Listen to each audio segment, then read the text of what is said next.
Sinar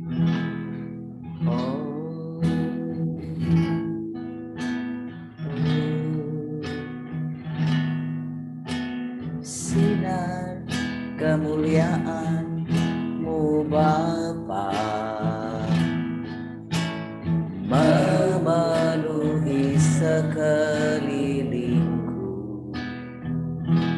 Ku rasakan hadirat-Mu, Kau tenggelamkan jiwaku. Ku ingin tetap tinggal bersama-Mu. Sinar kemuliaan-Mu Bapa memenuhi sekelilingku. Ku rasakan hadirat-Mu, Kau tenggelamkan jiwaku. Ku ingin tetap tinggal bersama-Mu. Ku ingin tetap di sini, menikmati bait-Mu. Ku ingin tetap di sini dan memandang indah wajah-Mu.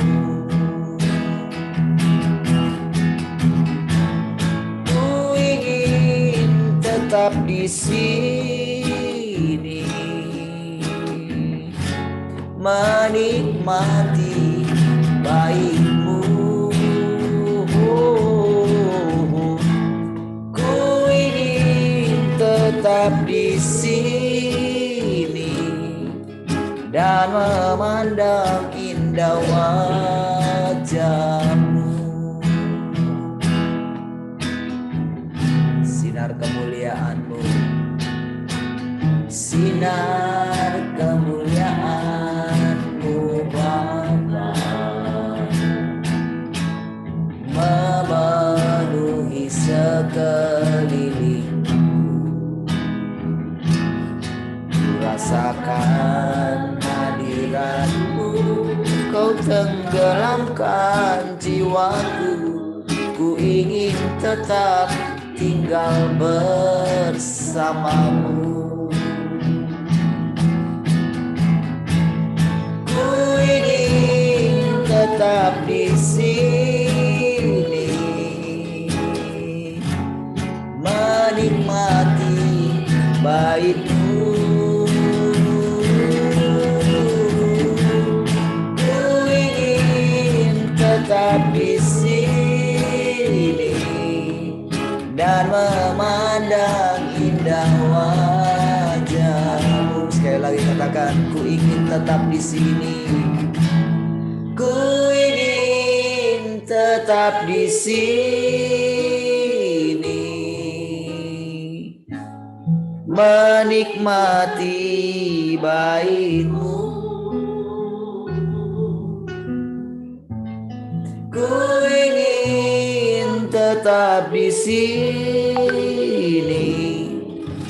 dan memandang indah wajah-Mu, dan memandang indah wajah-Mu. Oh, dan memandang indah wajah-Mu.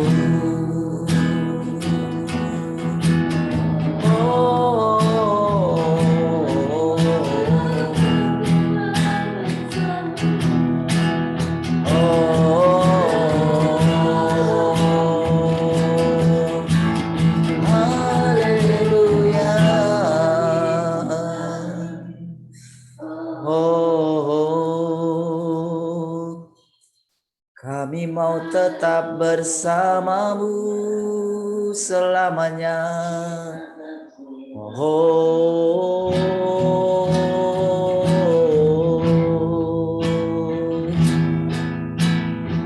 kami bersyukur.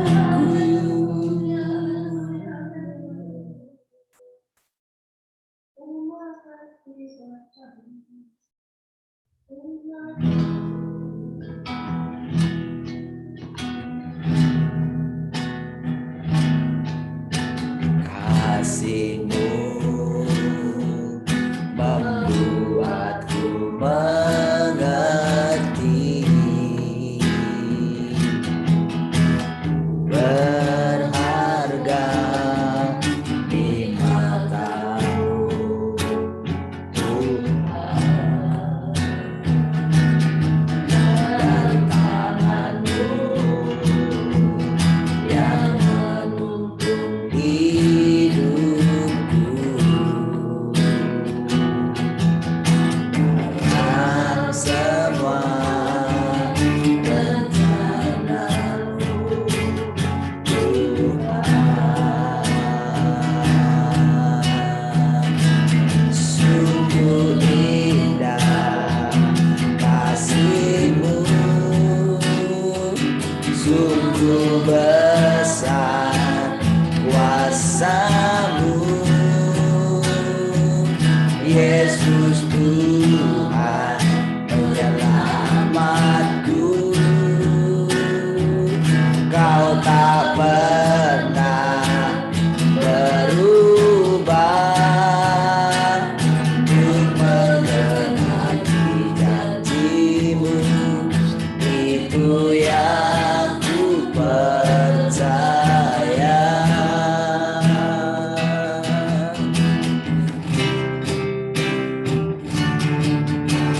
Kasih-Mu membuatku mengerti berharga di mata-Mu, Tuhan, dan tangan-Mu yang menuntun hidupku dalam semua rencana-Mu, Tuhan. Sungguh indah kasih-Mu, sungguh besar kuasa-Mu, Yesus Tuhan penyelamatku.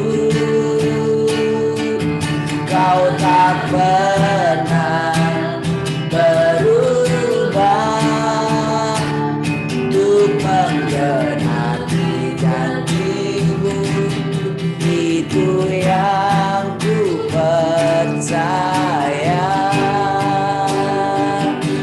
Oh, sungguh indah kasih-Mu, sungguh besar kuasa-Mu, Yesus Tuhan penyelamatku. Kau tak pernah berubah, genapi janji-Mu, itu yang ku percaya. Oh, sungguh indah, sungguh indah kasih-Mu, sungguh besar kuasa-Mu, Yesus Tuhan penyelamatku. Kau tak pernah berubah untuk menggenapi janji-Mu, itu yang ku percaya.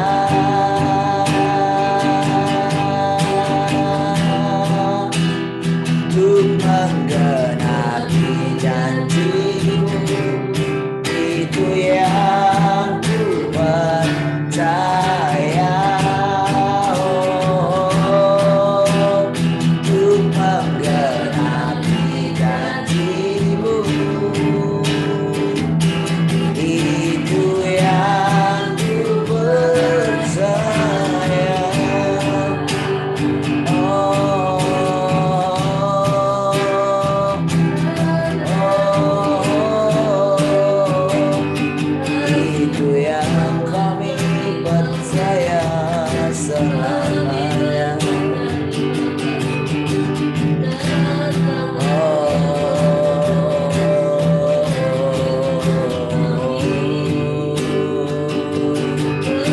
Sungguh indah kasih-Mu bagi kami.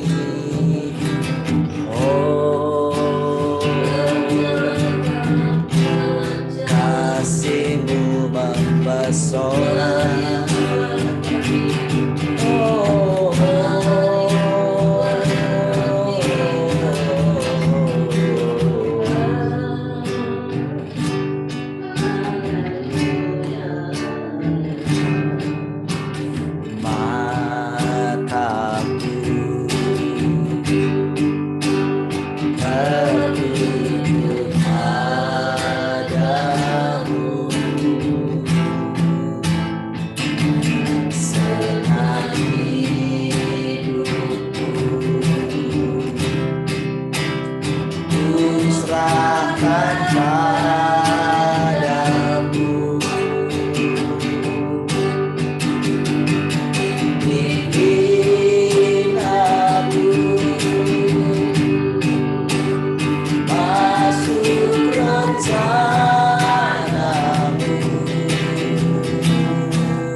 Sekali lagi kita akan jadi dari awal. Mataku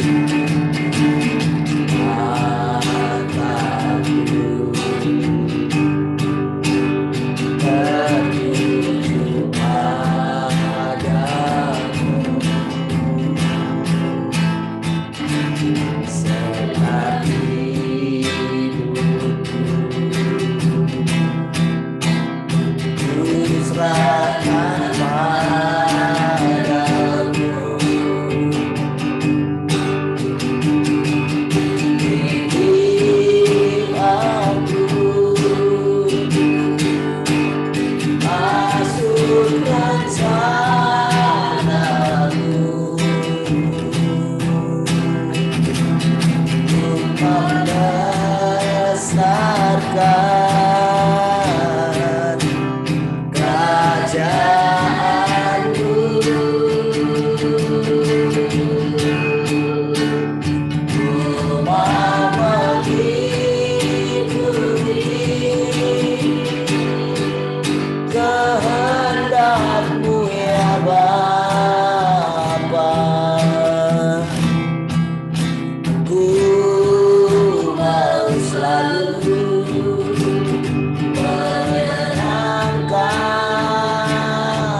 katakan ku mau mengikuti, ku mau mengikuti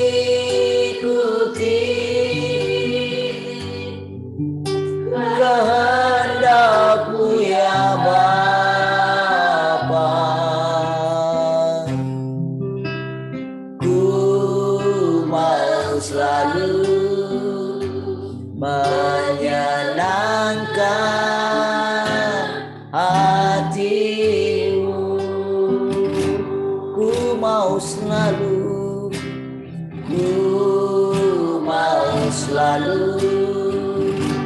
menyenangkan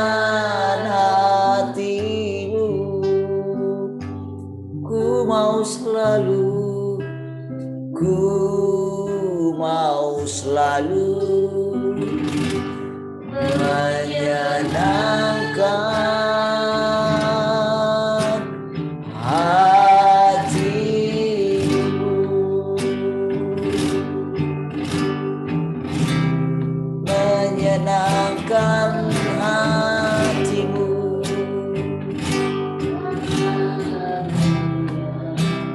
menyenangkan kau selalu.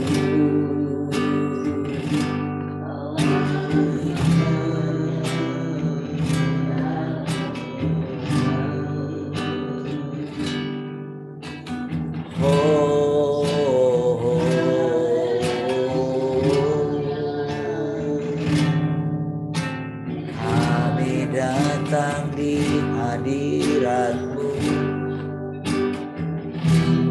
kami datang menghampiri-Mu.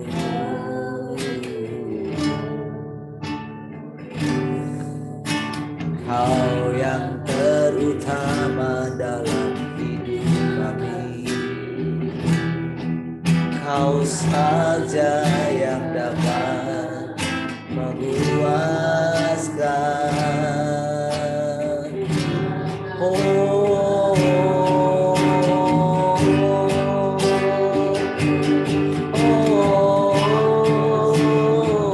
Sebab itu ku memuji-Mu, Engkau Allahku, mulutku kan selalu puji-Mu dan angkat tangan selalu tinggikan nama-Mu, Yesus, kemuliaan bagi-Mu. Sebab itu ku memuji-Mu, Engkau Allahku, mulutku kan selalu puji-Mu dan angkat tangan sembah-Mu, tinggikan nama-Mu, Yesus, kemuliaan bagi-Mu. Yesus, kemuliaan bagi-Mu. Yesus, kemuliaan bagi-Mu.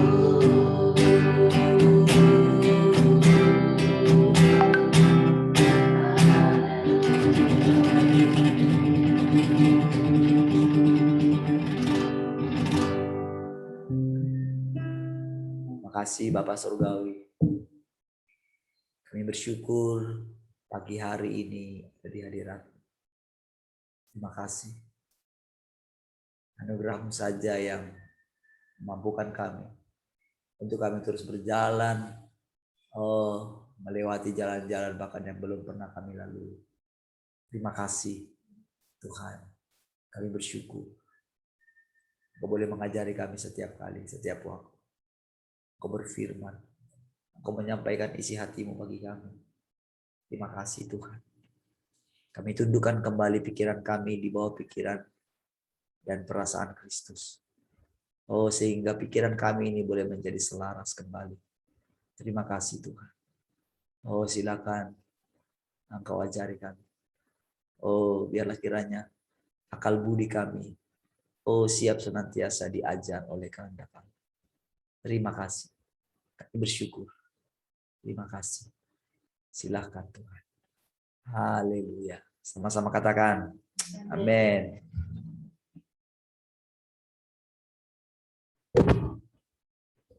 Baik, shalom. Selamat pagi semua.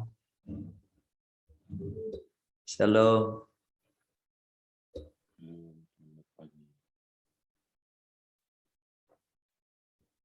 Shalom.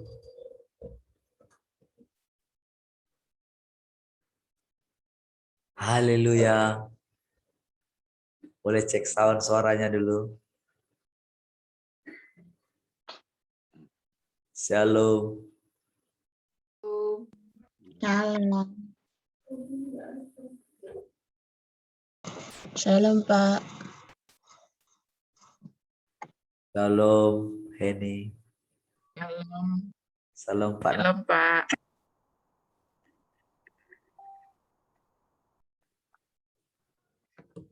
Salam Pak Dedi.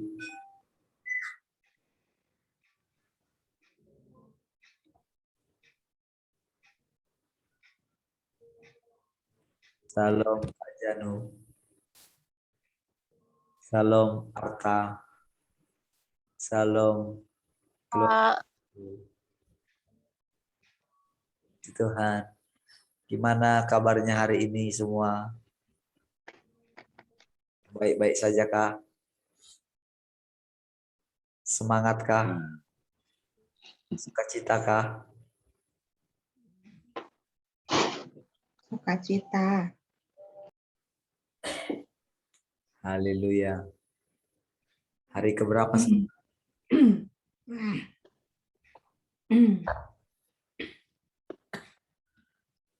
Sudah hari keberapa kah sekarang? 160 lebih. 100 berapa? 180 lebih. 88. Ya. 88. 184 katanya Hen. 184. Wow. 88, Pak. Oke. Masih kuat kah? Sampai 1000 hari, Pak. Bukan 1000 hari loh, 1300. 1335. Gimana, sudah cukup dibongkarkah pengertiannya selama ini?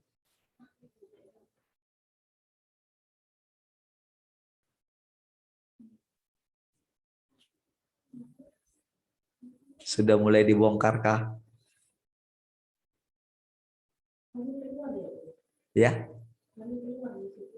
Enggak, ada? Kenapa itu? Melek ya? Hah? Apanya enggak nampak?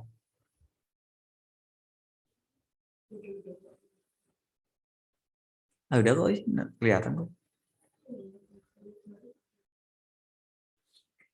Haleluya. Ada yang semakin bingung atau gimana? Atau semakin jelas? Ada yang terbenturkah pengertian-pengertiannya? Coba kita review lagi ya. Karena kan ada kata-kata mungkin yang menurut saudara gimana ya? Terlalu berbedakah? Ketika saya katakan kita memahami Alkitab dengan cara yang baru. Sementara orang masih membahas Alkitab, kok kita membahas berbeda dari Alkitab mungkin. Di Alkitab bilang begini, kenapa sekarang bilang begini? Pengajaran kita dulu bilang begini, kenapa sekarang bilang begini? Sepertinya begitu ya.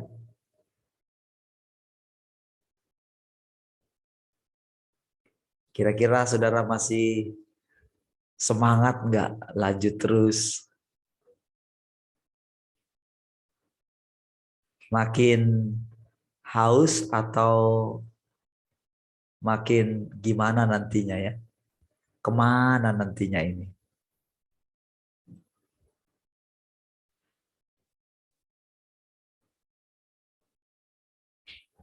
Saudara,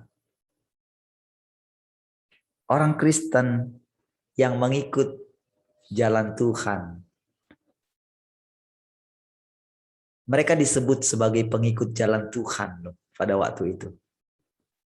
Dan itu adalah satu sekte. Kekristenan pada waktu sebelum ada agama ya, sebelum dijadikan agama, itu adalah satu sekte. Jadi pada waktu itu saudara, agama Yahudi. Ya, itulah agama nenek moyang gereja mula-mula, yaitu Taurat. Dan yang mereka kenal hanya Allah Yahweh, YHWH. Ketika Tuhan Yesus datang mengatakan bahwa Allah itu adalah Bapaknya, itu benar-benar saudara satu hal yang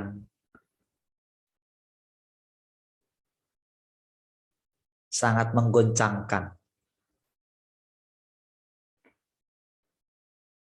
Nah, setelah mulai makin berkembangnya agama Kristen ya, menjadi agama yang paling besar di dunia, diakui ya, sangat berkembang dengan sekolah-sekolah, sangat menguasai.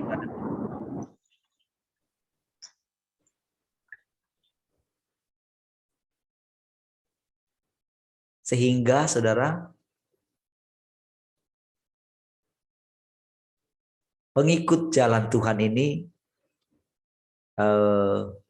menjadi sama seperti agama Yahudi.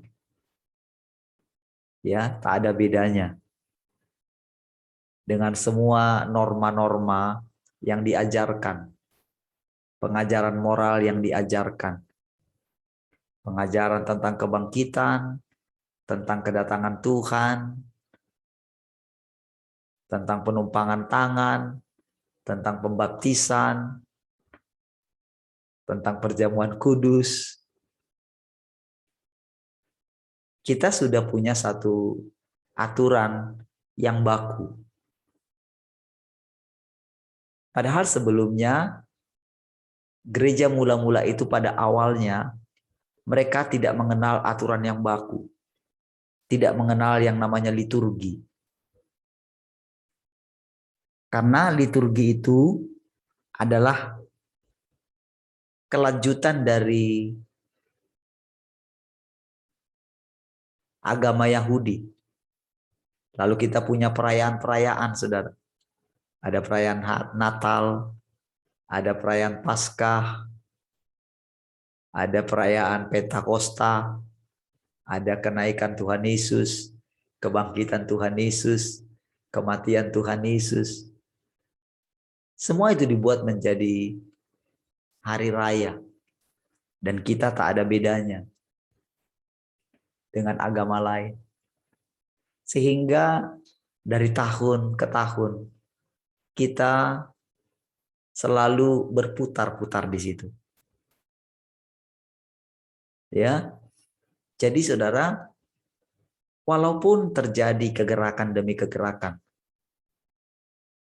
kegerakan Protestan yang memprotes gereja Katolik sebelumnya, lalu lahir namanya gereja Metodis dan sebagainya, sampai terjadi yang namanya gerakan Pentakosta. Kalau saudara memperhatikan Pentakosta yang masih awal-awal gitu ya, saudara akan lihat mereka itu benar-benar menjadi sangat tradisi sekali. Walaupun mereka berbahasa roh, tapi semuanya diatur. Sampai bertepuk tangan pun diatur. Kalau saudara pernah berjumpa dengan, itu sudah jarang sekali ditemukan. Lalu lahirlah namanya gerakan karismatik. Yang Pentakosta tadi, yang tadinya itu sangat kaku sekali, mulai kena pengaruh dengan yang namanya karismatik.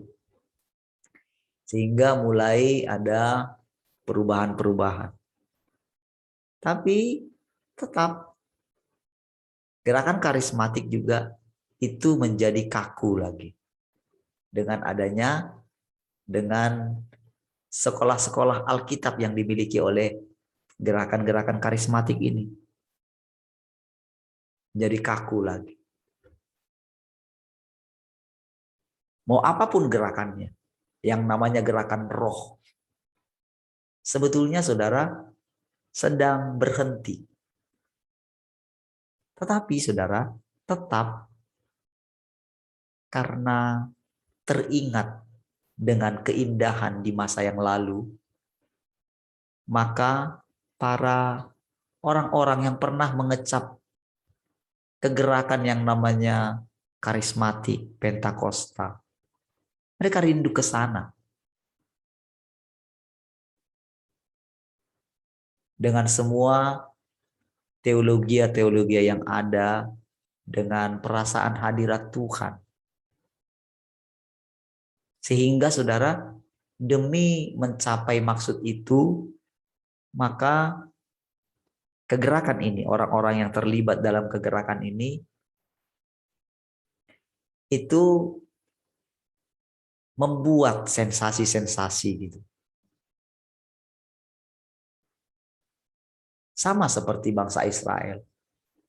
Ketika Musa lama turun dari gunung, saudara.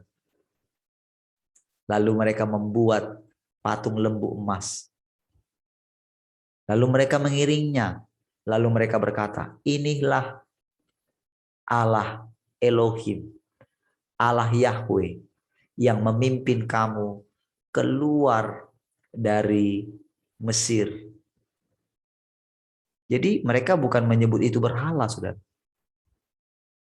Mereka mengatakan itu adalah Yehova. Karena tidak kelihatan. Allah itu tidak kelihatan. Jadi karena mereka takut mendengarkan suara Tuhan. Sehingga mereka memilih, lebih baiklah kita ini seperti bangsa-bangsa yang lain ini. Ya, mereka tidak pernah takut, mereka sejahtera, mereka makmur. Karena Allah mereka itu tidak pernah mengatur mereka. Tidak pernah menindas mereka. Tidak pernah menghajar mereka. Allah-Allah mereka itu. Jadi mereka suka. Karena bangsa-bangsa itu ada namanya Allah mereka, Allah Dewi Kesuburan. Ya. Jadi setiap mereka butuh apa, mereka punya Allah untuk itu. Dan itu kenyataan. Tahukah saudara, kita ini dikelilingi oleh orang-orang yang seperti itu, sekalipun kita di gereja. Ada banyak gereja-gereja besar diserbu oleh orang-orang yang walaupun dia bilang dia itu Kristen, percaya Tuhan Yesus, namun sebetulnya yang dia sembah itu adalah berhala. Tidak sedikit, saudara, orang-orang yang mengaku percaya Tuhan, ada banyak berhala-berhala di rumahnya. Dan sekalipun mungkin tidak ada berhala di rumahnya, dengan memasang simbol-simbol keagamaan, sebetulnya dia sedang membuat berhala. Mau salibkah? Mau gambar Tuhan Yesus kah? Yang perjamuan kudus kah? Mereka sedang membuat gambaran Tuhan yang seperti itu. Tuhan yang mati. Tidak bergerak. Sehingga saudara, kita sudah terbiasa ada dalam kegelapan. Tak ada yang menuntun. Kita hanya dituntun oleh tulisan yang mati. Sejarah. Sejarah yang pernah terjadi. Alkitab kita berisi sejarah. orang-orang kudus yang pernah berjumpa dengan Tuhan. Sehingga kita tak punya pengalaman sendiri dipimpin oleh Tuhan yang membingungkan para orang-orang kudus di zaman yang dulu. Kenapa Daud harus bertanya terus setiap kali dia mau melakukan peperangan? Karena Allah yang dia sembah itu adalah Allah yang hidup. Allah yang punya banyak cara. Sehingga Daud dalam pengalamannya, dalam peperangan, dia melihat ketika Allah memimpin dia dengan cara yang berbeda. Berarti musuhnya itu juga berbeda caranya. Tetapi yang terjadi sekarang, saudara, setiap kali menghadapi masalah apapun, kita selalu atau orang percaya selalu kembali ke Alkitab. Tidak tahu apa yang sedang terjadi. Kalau menghadapi masalah A, cari ayatnya, lalu perkatakan. Selalu saudara, tolak ukurnya itu adalah Alkitab. Sehingga ketika Tuhan datang dengan perkataan yang berbeda dari Alkitab. Coba saudara perhatikan, saudara. Ketika pertama muncul wabah si COVID, semua kan orang mengatakan, oh itu kalau wabah itu begini, begini, begini. Kalau umatku yang atasnya namaku disebut merendahkan diri. Lalu dibuatlah puasa. Karena punya pengalaman dengan doa-doa. Lahirlah doa-doa berbagai macam. Lalu karena Daud pernah menghentikan wabah. Mereka pakai cara Daud. Karena Musa pernah menghentikan wabah. Mereka pakai cara Musa.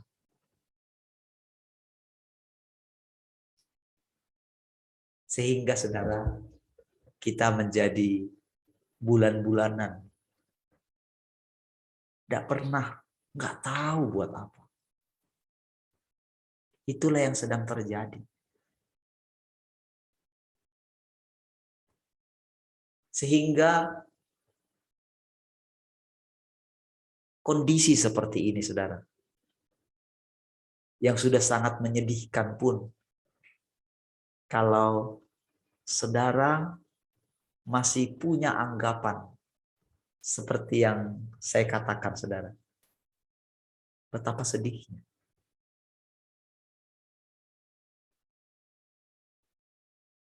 Ketika saya katakan, mana wajah sukacitanya,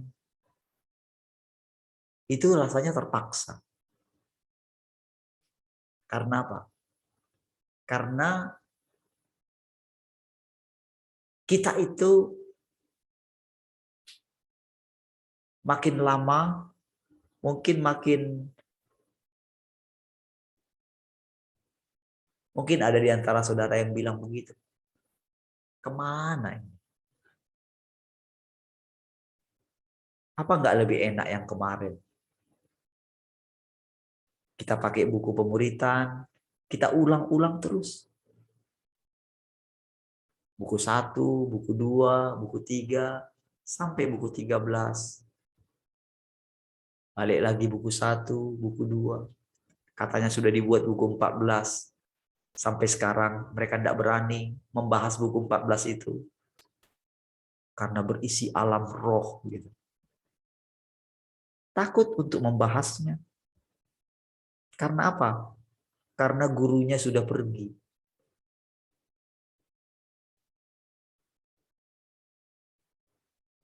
Jadi siapakah yang memimpin orang itu? Ketika Tuhan bilang, berhenti buat mujizat. Itu sangat sulit kita terima. Ketika dalam keadaan genting, Tuhan diam, kita itu berusaha terus membuat Tuhan itu harus bicara. Dan kita sudah plot, pokoknya Tuhan harus bicara seperti ini. Tahukah saudara? Sikap seperti itu menurut saudara bagaimana? Sikap itu kurang ajar sebetulnya. Tapi kita nggak tahu kita kurang ajar. Kita pikir kita ini masih anak-anak yang manis. Yang nggak pernah dewasa. Ketika ada orang yang berbicara lain,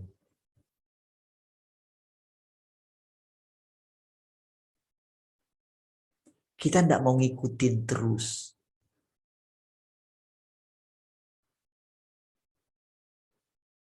Itulah sebetulnya saudara, yang sedang terjadi, yang sedang Tuhan kerjakan di antara kita.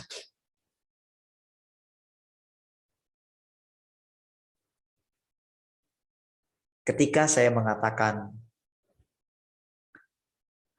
kita mesti berani mengikuti Tuhan dengan cara yang baru. Saudara, awal-awal saya ingat saudara, itu ketika perjalanan kita ya, terus maju gitu. Itu memang karena kita mengikuti Allah yang gimana ya, berbeda dengan cara yang kemarin. Berbeda lagi. Bahkan lebih berbeda lagi dengan yang diajarkan guru kita tentang Tritunggal misalnya. Di dalam kita ini sudah sangat kuat sekali tentang Allah Bapa, Tuhan Yesus, dan Roh Kudus. Dan Roh Kudus itu menjadi ibu. Saya ingat saudara, ketika orang yang sangat ini sekali ya, sangat melotok sekali dengan pengertian itu. Pokoknya kalau orang itu tidak bicara, Roh Kudus itu adalah ibu, itu bukan dari Tuhan. Sampai begitu. Itu orang yang tulus yang bicara itu.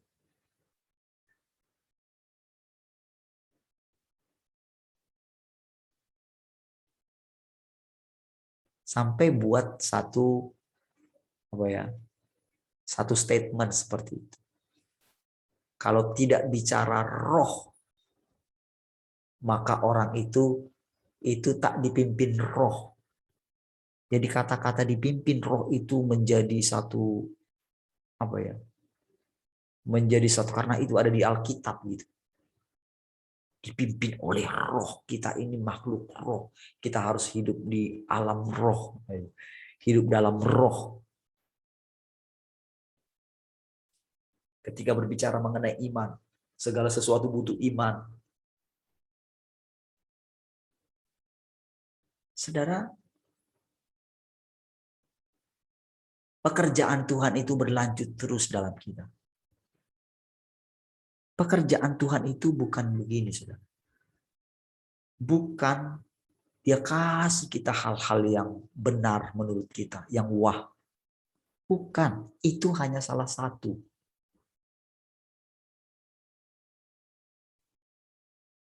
Hanya salah satu saja dari pekerjaan. Pekerjaannya yang terakhir ini justru menyingkapkan siapa kita.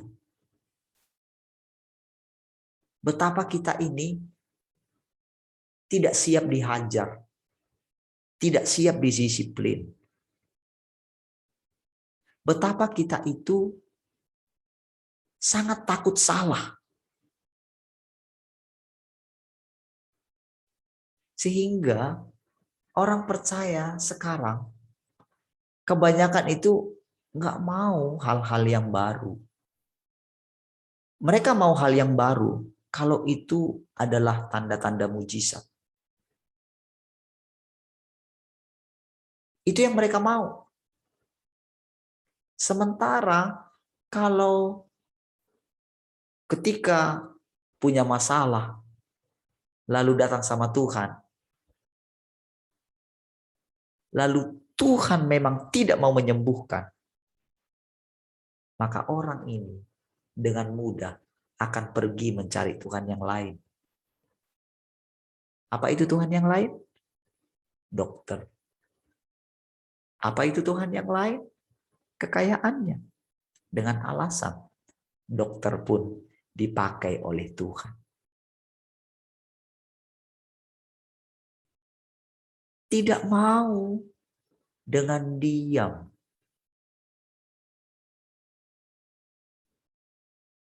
Apa sih yang sedang Tuhan mau lakukan?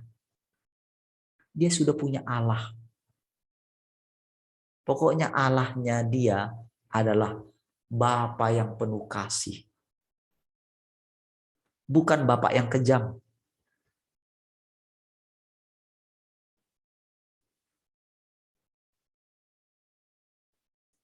Saudara, ketika Tuhan menghajar kita, bukan karena masalah dosa kita, bukan.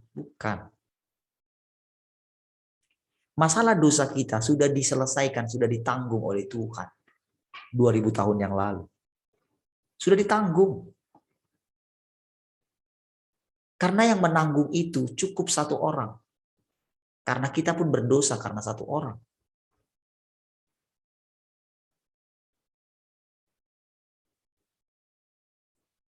Kalau masalah dosa itu sudah ditanggung. Sudah disalibkan. Dan kita sudah disalibkan bersama dengan Tuhan. Itulah kebenaran. Tapi sekarang adalah untuk menyelamatkan kita. Makanya ayat-ayat dalam Alkitab bilang, supaya keselamatanmu itu makin teguh, katanya.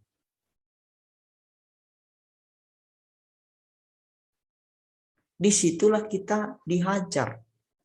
Anggaplah sebagai satu kebahagiaan apabila kamu jatuh ke dalam berbagai-bagai pencobaan, supaya teruji imanmu yang murni itu.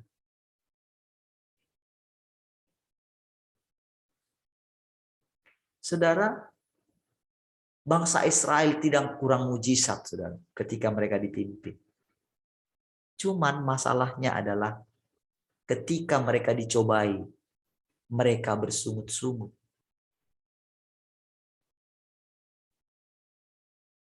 Itu saja masalahnya, sehingga mereka mati berkelimpangan. Semuanya mati di padang gurun. Berarti lawan bersungut-sungut apa? Mengucap syukur dalam segala keadaan.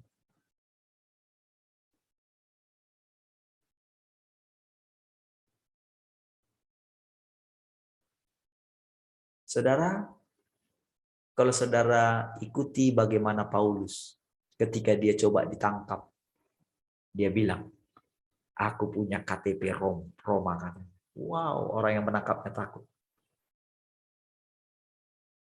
Jadi kemana-mana saudara dia berani. Karena dia punya KTP ganda itu.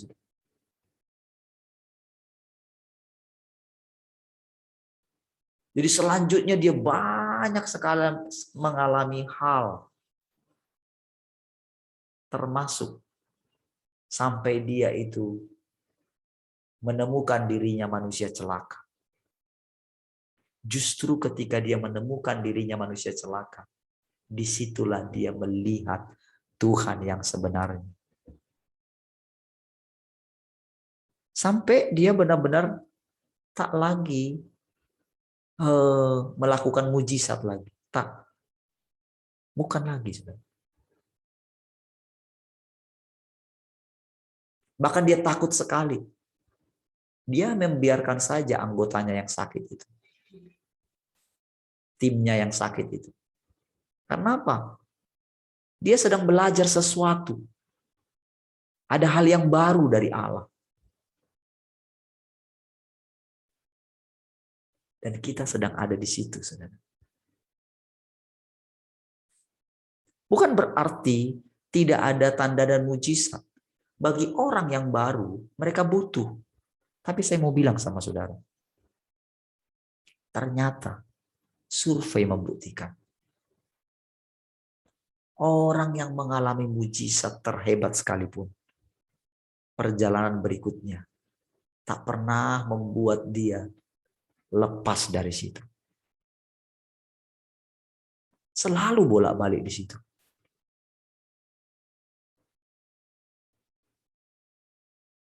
Ketika Tuhan buat dia tidak dikenal,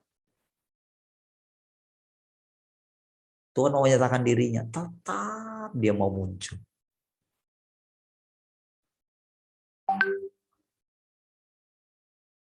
Saudara, inilah pekerjaan Allah di akhir zaman yang menunjukkan siapa kita sesungguhnya. Apa motivasi kita ngikut Tuhan?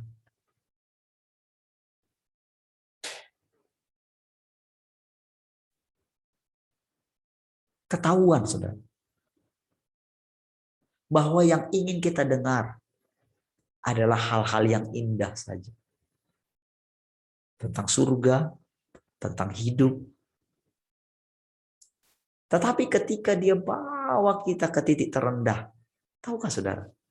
Justru titik terendah itulah kita mengalami hidup yang sesungguhnya.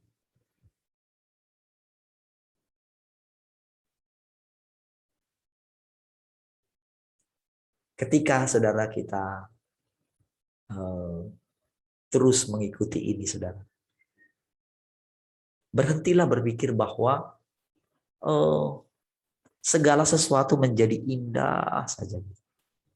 Nanti iya, ketika kita sudah masuk. Tapi itu perjalanan yang panjang.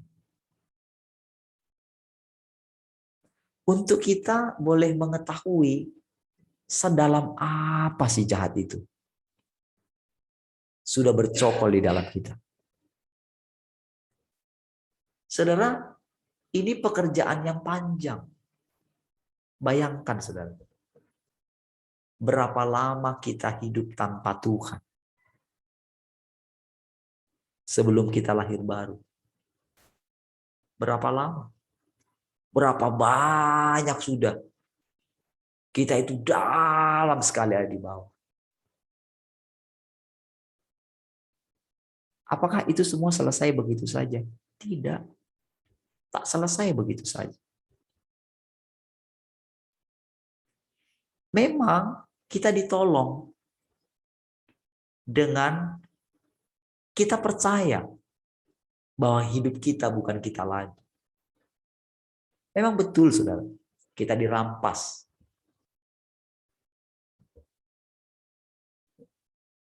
Lalu kita duduk bersama dengan dia. Tetapi, saudara, tubuh kita ini, daging kita ini, rasanya, saudara, kita pengen langsung, sudahlah, apa sih sulitnya sih? Sudahlah, kan sudah selesai di atas kayu salib. Makanya pengajaran kita ketika kita mengetahui pembongkaran daging,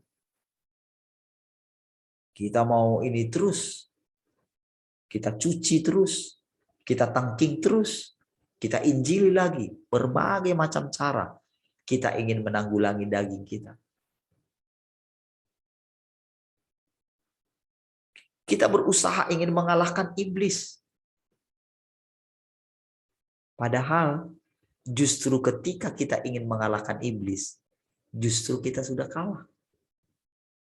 Ketika kita berusaha ingin mematikan perbuatan daging kita, kita sudah kalah.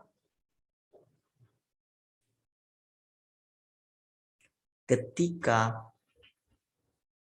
kita berusaha untuk menahan semua,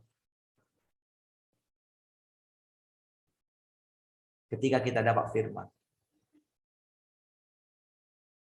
Jangan kamu berduka cita seperti orang dunia berduka cita.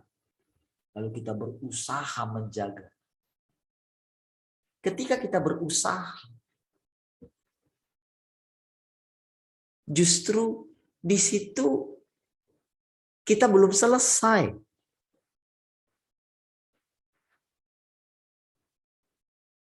Disitulah saudara setiap hari kita perlu duduk, memperhatikan dia setiap hari. Memperhatikan sikap hati kita setiap hari. Apa yang muncul. Lalu kita katakan kepada dia. Bukan hanya hal-hal yang baik. Hal-hal yang buruk saja yang kita lakukan itu. Apa respon kita terhadap itu? Kalau respon kita, misalnya begini. Respon kita, lalu kita berduka, lalu kita minta ampun. Lalu terjadi lagi, begitu lagi. Atau respon kita bilang begini, aku percaya engkau sudah mengampuni aku. Itu bisa mengakibatkan kita itu pasif. Jadi bagaimana sikap kita? Rasanya kita pengen dihukum, sudahlah Tuhan. Tuhan kasih pilihan kepada Daud ketika dia salah di hadapan Tuhan. Ketika dia berdosa sudah menghitung jumlah pasukannya. Jumlah rakyatnya. Menurut kita itu kan hal yang sepele. Tapi tahukah saudara, Daud gentar. Diperhadapkan kepada dia 3. Lalu apa yang dia bilang? Biarlah aku jatuh ke dalam tangan Tuhan. Saudara, perjalanan untuk memurnikan kita bukan hanya hal yang baik yang dia firmankan kepada kita. Tetapi justru hal yang menurut kita itu sesat.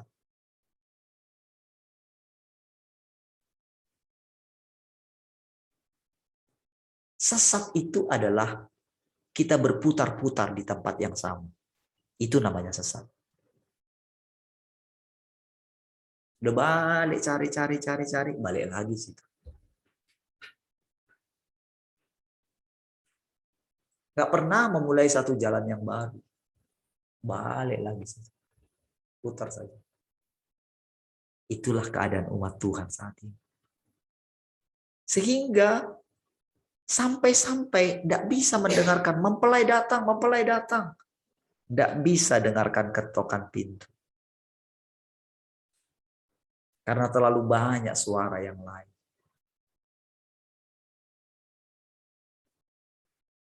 Saudara, dia sedang bawa kita dengan cara yang baru.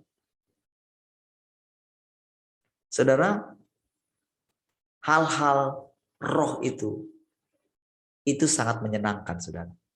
Hadirat Tuhan sangat menyenangkan. Tetapi kata-kata yang bertentangan dengan yang pada umumnya, itulah kata-kata yang keras. Siapakah yang bisa mendengarkan?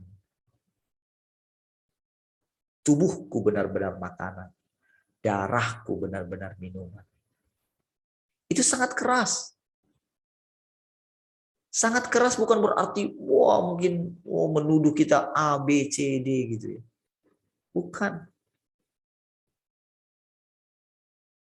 Kata-kata yang keras bukan kata-kata hardikan.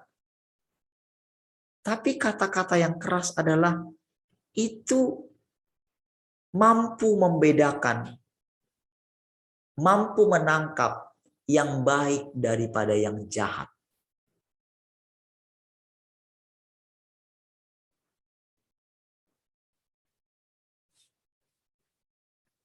Saudara, pengetahuan membuat kita ini percaya diri. Tapi percaya diri itu musuhnya Tuhan. Percaya diri berarti bisa hidup tanpa Tuhan. Makanya orang mengisi dirinya dengan pengetahuan Alkitab. Sehingga saudara, justru orang yang punya pengetahuan Alkitab yang banyak, punya karunia yang banyak, orang itu paling sulit. Justru paling sulit. Karena firman Tuhan berkata, berbahagialah orang yang miskin.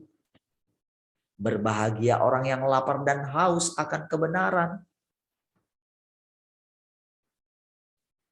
Orang yang percaya diri itu adalah orang yang sudah kenyang. Orang yang kenyang nggak bisa lagi dikasih makanan apapun yang paling lezat sekalipun. Kalau dia sudah kenyang, makanan apapun bagi dia itu tidak suka lagi. Orang yang sudah punya pengalaman banyak hal, A, B, C, D. Mungkin sudah dibawa ke sorga, langit ketujuh. Punya pengetahuan Alkitab yang kuat.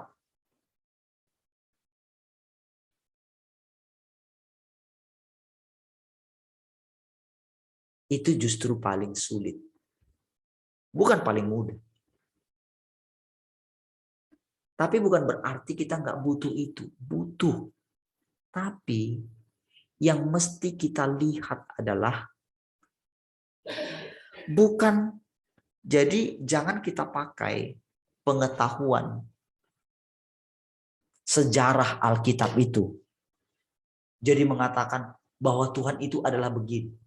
Kalau tidak seperti ini, itu bukan Tuhan. Kan itu kan? Tetapi kebanyakan kan orang tidak fair ya. Mereka hanya memilih yang terbaik menurut mereka. Mereka tidak mau seperti Nabi Hosea tuh. Mereka tidak mau kan mengikut Tuhan seperti Yeremia, seperti Yesaya. Gak mau kan? Mana mau seperti Paulus yang hidupnya terus dikejar-kejar. Mana mau seperti Petrus yang maunya yang enak saja.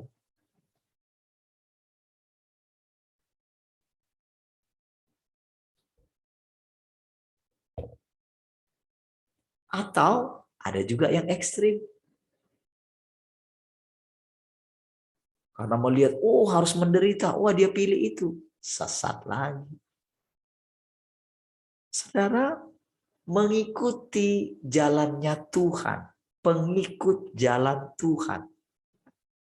Kemana Tuhan itu pergi? Ke situ kita. Apa masanya? Jadi mesti melihat. Mengikut Tuhan itu, saudara, itu seperti bangsa Israel. Menunggu kemahnya, tiang apinya itu atau tiang awannya bergerak enggak. Kalau enggak bergerak, mereka diam. Kalau bergerak, saudara yang sudah nyaman mereka di situ ya, sudah buat kemah gitu. Capek juga saudara. Bongkar pasang kemah. Kadang-kadang mereka sudah nyaman di situ saudara. Karena kan 40 tahun, berarti satu tempat bisa mungkin berapa tahun juga gitu. 40 tahun nih. Anehnya, sampai habis semua orang yang lahir di Mesir itu. Jadi mereka hanya 2 orang saja yang dari Mesir itu yang lolos. Wah, kita pikir ini gimana ya? Sementara orang berlomba-lomba dengan jumlah yang besar dan tak sadar bahwa jumlah yang besar itu menyesatkan dia. Kenapa saudara?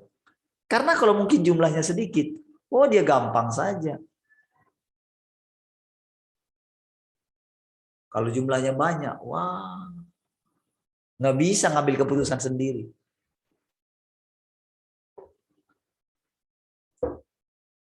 Karena jemaatnya Wah, banyak sekali yang punya kepentingan yang berbeda. Sehingga dia terpenjara di situ. Saudara, cara Tuhan tidak berubah. Dalam arti begini, saudara. Ketika Tuhan dulu, dia bilang kepada murid-murid, apa engkau tidak mau meninggalkan aku? Seperti itu juga, saudara, cara. Dia nggak membujuk, saudara. Kalau sudah tingkat kita ini, tingkatnya sudah akhir zaman, saudara. Kan masing-masing kita ini masuk akhir zaman, kan? Benar enggak? Karena saudara, umur bukan lagi jadi alasan untuk pulang. Sekarang kapan aja bisa pulang. Iya kan? Usianya sangat muda-muda pulang. Yang tua juga pulang. Jangan saudara menganggap kalau orang tua kita usianya sudah 70 lalu kita bilang, oh jangan-jangan dia duluan pulang. Belum tentu.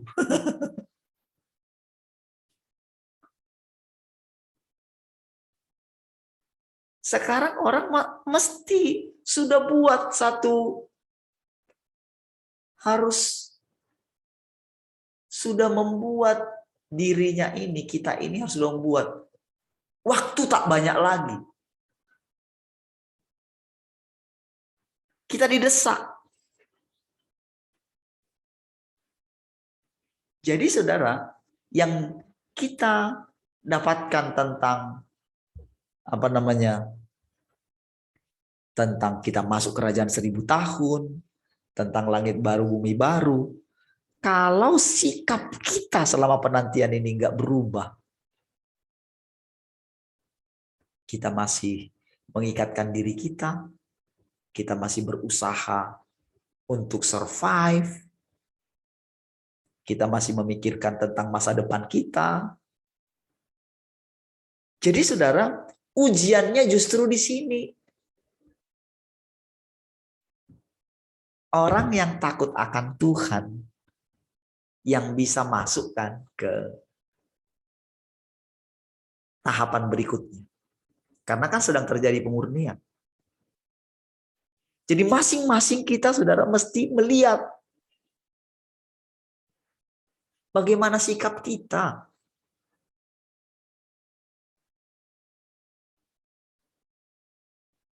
Dia sedang lihat, dia sedang perhatikan. Karena dia tepat ada di dalam kita.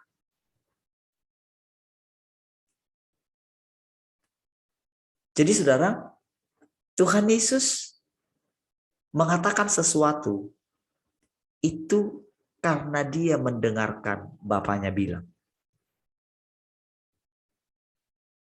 Bahkan ketika dia mengatakan, Bapa, permuliakanlah anakmu, supaya anakmu mempermuliakan engkau. Aku tidak berdoa supaya engkau mengambil mereka dari dunia ini.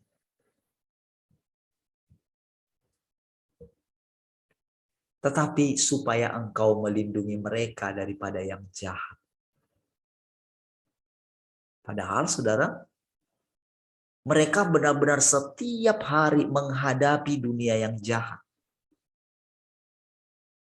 Ya, sekeliling kita dipakai. Orang-orang terdekat kita dipakai. Untuk mencobai kita. Supaya kita tahu bahwa ternyata kondisi kita masih seperti itu. Jadi saudara, sebetulnya kita diizinkan mengalami api neraka itu, saudara. Kita diizinkan supaya kelihatan emasnya.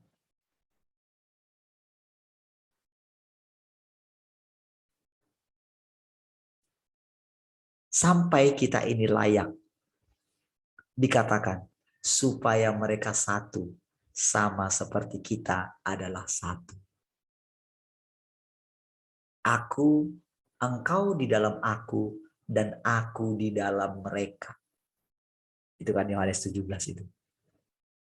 Dari doanya yang panjang. Jadi saudara, sampai kita itu menemukan kebenaran. Sampai kebenaran itu adalah Tuhan itu sendiri. Sampai kita tidak punya kebenaran lagi. Itulah tujuannya. Jadi bukan untuk menghukum kita. Jadi saudara, kita akan melewati yang namanya masa-masa berkali-kali saudara. Mengalami seperti itu. Tidak dijawab. Nggak melihat Tuhan. Justru itu caranya. Kita mendapatkan sedikit gitu ya. Ketika kita datang menghampiri dia, kita berdiam, kita dapat sesuatu. Dalam perenungan kita, oh begitu ya, begitu ya. Oke, terima kasih Tuhan untuk itu. Tapi besoknya saudara, saudara akan lihat lagi. Sabarlah saudara. Bertekunlah. Hasilkanlah buah daripada ketekunan itu.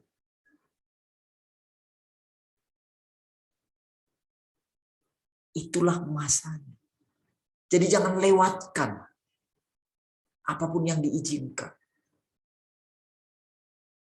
Justru saudara, hampir kita nggak melihat. Jadi jangan terpancing.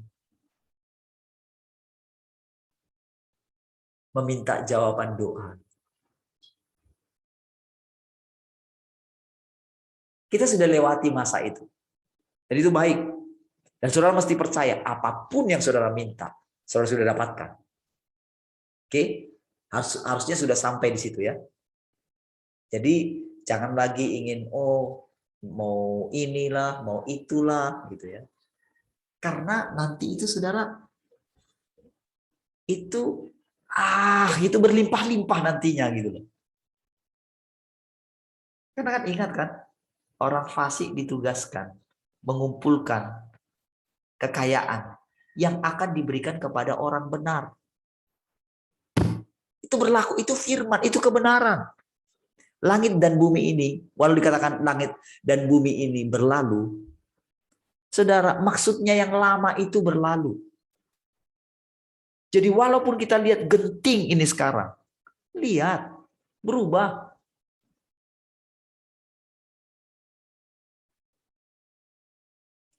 Tapi datang lagi nanti yang lain. Kita lihat lagi nanti kematian di mana-mana lagi. Ini sekarang sudah mereda nih. Tapi intensitasnya naik lagi. Goncang dulu saudara. Sampai saudara, kalau saudara perhatikan sekarang, saudara, itu semua kejahatan-kejahatan sejarah yang salah di masa yang lalu dibongkar kan sekarang kan? Orang nggak bisa sembunyi. Walaupun mereka pintar menyembunyikannya dulu, sekarang dibongkar. Dibongkar.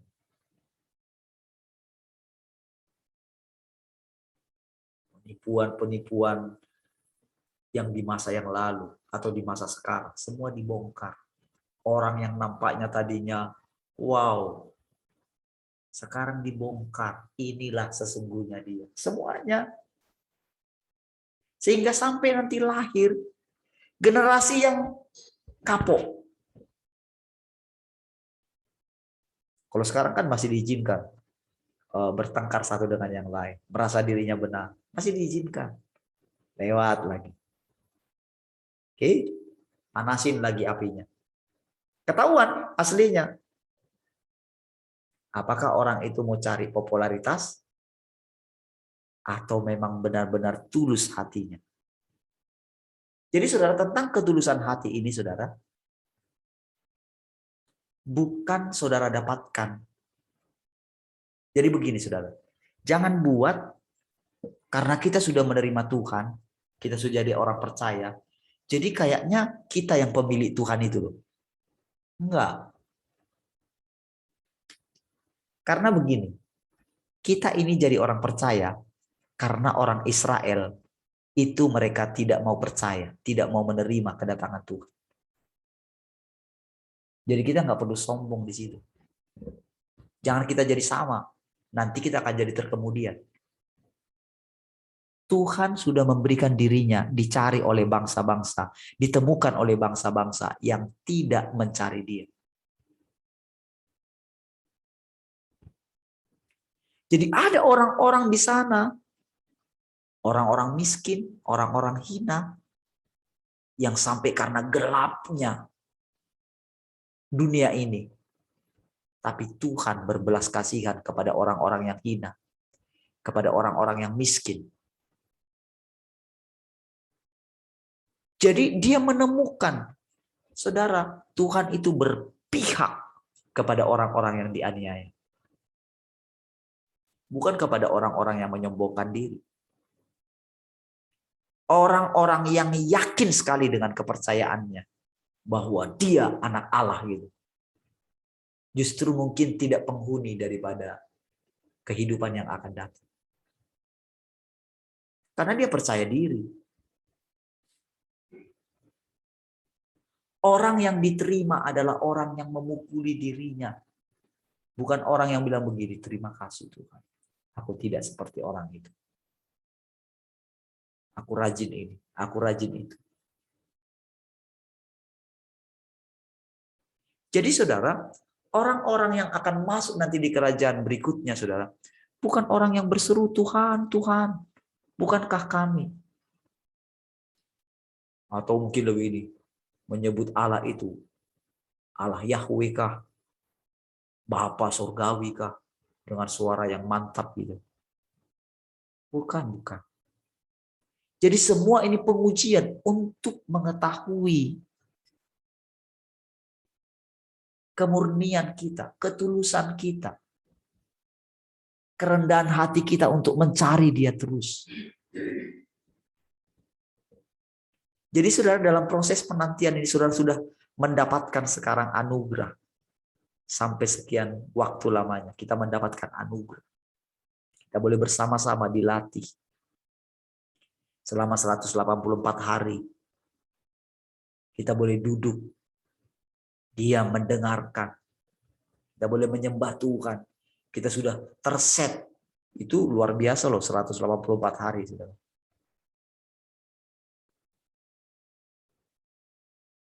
Dengan kita bisa bersemangat terus. Tetapi saudara, orang yang dipercayakan banyak, dituntut banyak. Karena kita sedang disiapkan menjadi pasukan imamnya. Jadi kalau kita ada di sini, itu anugerah. Tetapi bagaimana kita menghargainya? Bagaimana sikap kita? Dalam kehidupan kita sehari-hari. Dites, saudara. Ketulusan hati kita. Kesucian hati kita, saudara. Dites. Kan lihat. Apakah kita ini benar-benar memandang kepada Dia. Benar-benar deh. Aku nggak bisa. Benar-benar, saudara, kepercayaan diri kita itu diuji. Sampai-sampai kita begini. Akhirnya, kita itu mahkota kita pun akan kita lemparkan. Pencapaian apa kita nggak ada anggap sama sekali. Disitulah kita dengan sikap yang rendah hati itu. Disitulah baru saudara semua tabiat si jahat ini. Disitulah saudara si iblis yang bercokol di dalam kita itu diikatnya, dimasukkan ke dalam jurang maut itu. Jadi walaupun itu satu gambaran yang besar, tetapi masing-masing kita ini punya gambaran kecilnya. Makanya dikatakan supaya mereka menjadi satu, sama seperti kita satu. Engkau di dalam aku di dalam mereka. Itulah namanya inkarnasi itu, saudara. Kita mengalami itu. Mengalami pekerjaan yang sedetail itu di dalam kita, saudara.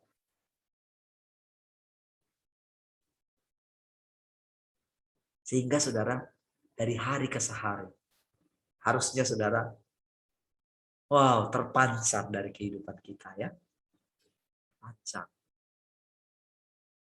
Jangan bertahan dengan, walaupun kemarin rasanya gimana, gitu kita sudah melewati ya. Puji Tuhan untuk itu kita sudah lewat, kita bisa tersenyum lagi. Haleluya. Rasanya masih berat mungkin kan. Kalau kita bilang, aduh, ketika kemarin beruntun itu ya. Aduh itu benar-benar saya, aduh sampai bilang sama Tuhan, aduh Tuhan, jangan beruntun lah. Walaupun memang sudah waktunya juga ya. Umurnya ibunya Mama Kevira sudah 81 ya. Sudah lumayan ya, anugerah ya. Orang tua papanya Pak Michel 69. Masih lebih tua dari papa saya 63. Waktu dipanggil. Kan anugerah juga. Tapi kalau terjadi beruntun gitu ya.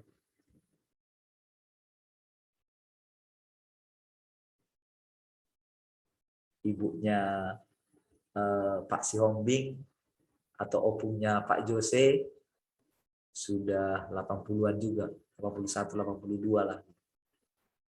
Kemarin harus ini ya, dirawat di rumah ya, pakai infusnya dibawa di rumah gitu ya. Wah. Janganlah Tuhan. Gitu ya. Walaupun sudah umurnya juga, sudah waktunya juga gitu ya. Di keluarga saya juga begitu gitu kan. Umurnya juga sudah 80-an. Ibu saya juga 70, sekarang 73.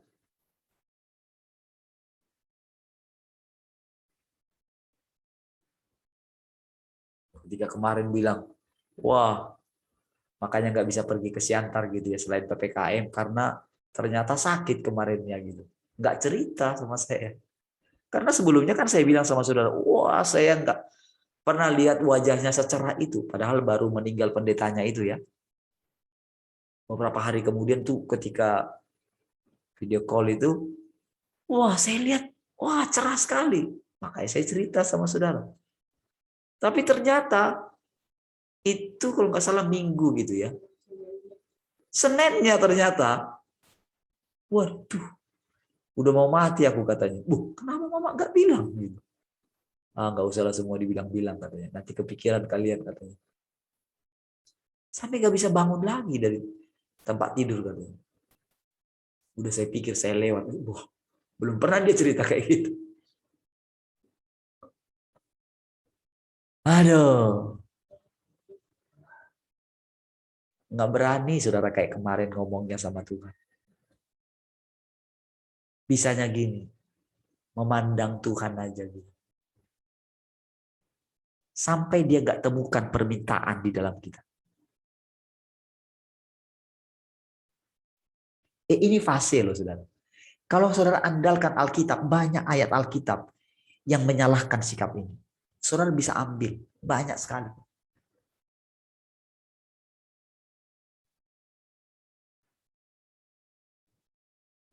Tetapi ayat yang bilang seperti ini pun ada dalam Alkitab. Cuman kita nggak usah dipusingkan dengan itu. Ini loh dia pimpin, dia loh di dalam hati kita yang sedang lagi hidup. Dia yang hidup dalam kita ini. Mandang bapaknya, sabar mandangin. Pantengin terus. Tanpa permintaan. Karena gini saudara, gerakan dalam hati kita, dia tahu.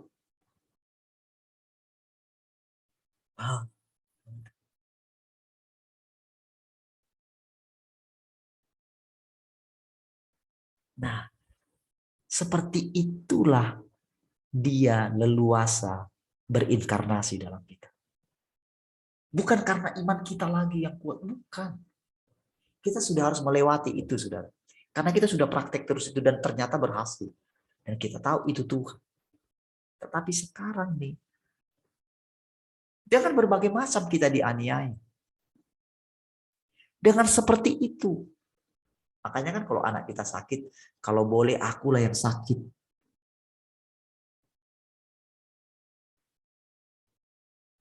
Lebih baiklah aku yang pergi ke dunia orang mati, kata Daud. Lalu anaknya itu mati. Lalu dia selesai karena dia tahu tak ada gunanya berbantahan. Jadi saudara, dengan keadaan yang diizinkan terjadi, pandangin dia.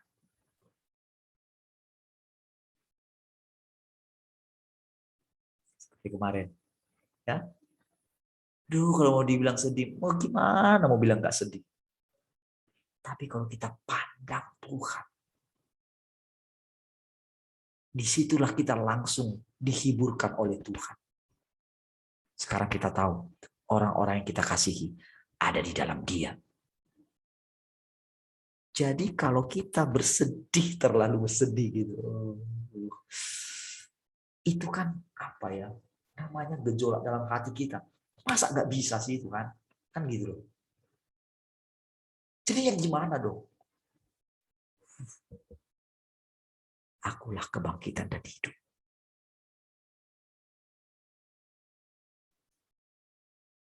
Dengan kesedihan hati Maria karena dia kematian Lazarus, itu membuat masgul hati Tuhan.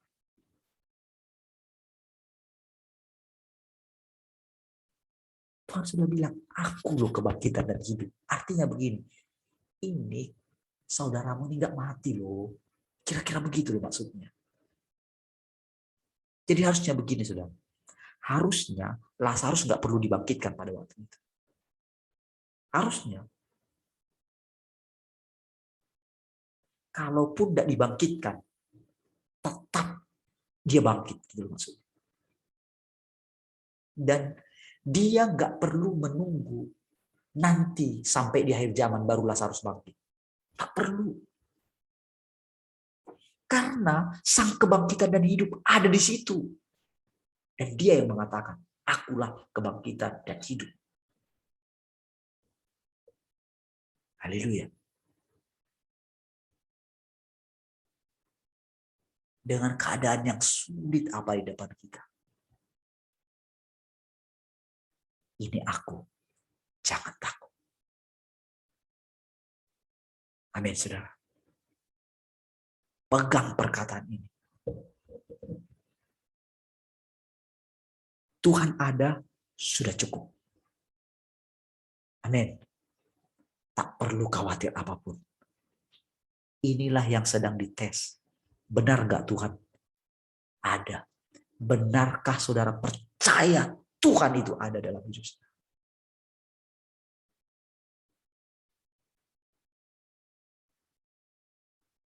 Akulah kebangkitan dan hidup.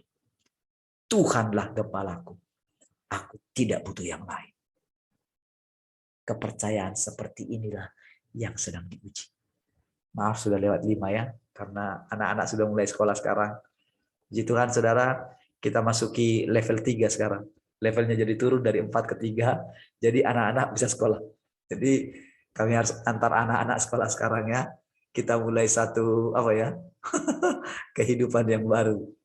Kemarin saudara nggak mikirin harus antar anak-anak ya. Sekarang harus antar anak-anak saudara. Jose Stanley sudah mau sekolah kah? Sekolah hari ini? Iya, tulang. Mantap, keren ya. Kevira sekolah nggak hari ini ya?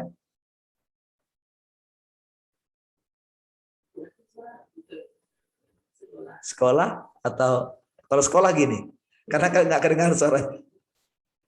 Nggak kedengaran juga.